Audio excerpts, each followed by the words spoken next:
大家好，我係劉國英教授。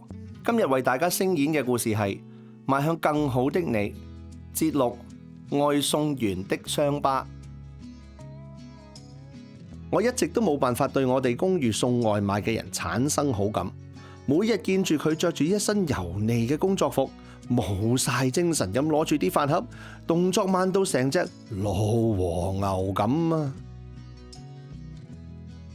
佢嗰兩隻紮實嘅黑色腳印由門口一直延伸到廚房，每次都俾老婆埋怨好耐啊！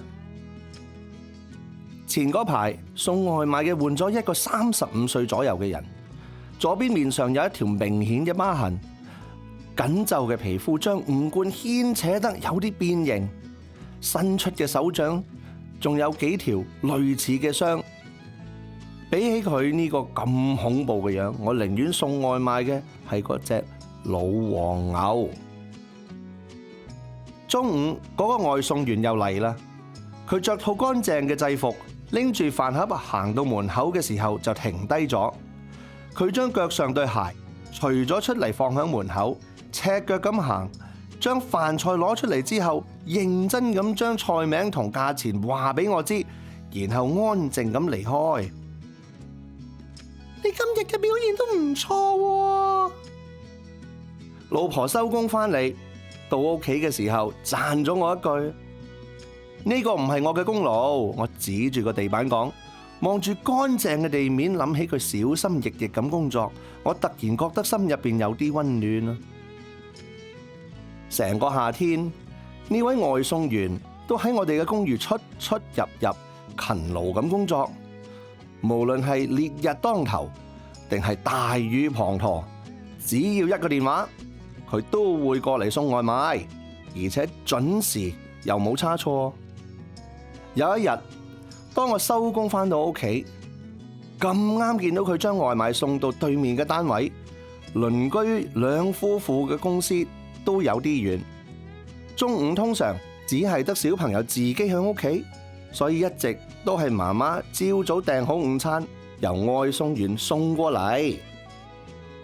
外送員將飯菜放好，仲耐心咁叮囑小朋友早啲食飯，唔好貪玩，而且又提醒佢小心啲食，唔好淥親。我聽完微笑咁行返屋企，一坐低就聽到對面個小朋友喺度喊。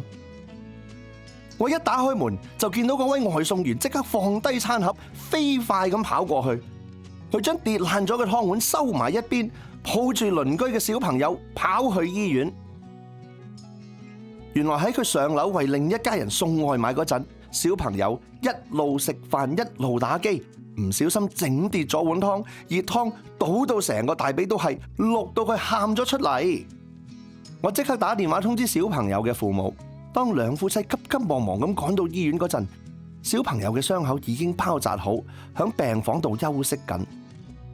醫生安慰佢哋：小朋友冇咩大礙，好在即刻送到嚟醫院，先至唔會留疤痕。鄰居聽完仲係覺得好心痛，就將怒氣發洩響嗰位外送員身上。醫生即刻就話：你哋怪錯佢啦，係你哋嘅小朋友自己唔小心，同呢位先生一啲關係都冇。我都即刻幫手做證，係啊，我仲見到佢第一時間衝去救你哋個仔啊！鄰居夫婦聽完，即刻面都紅晒，十分尷尬。醫生又補充：你哋唔好睇小呢位先生啊！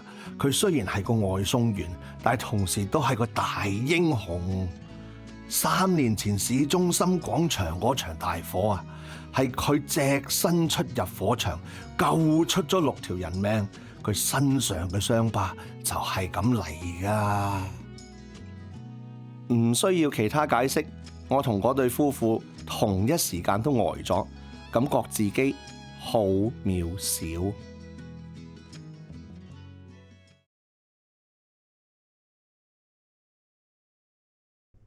一齊 comment、like、share、subscribe M21，兼撳着個鐘仔啦！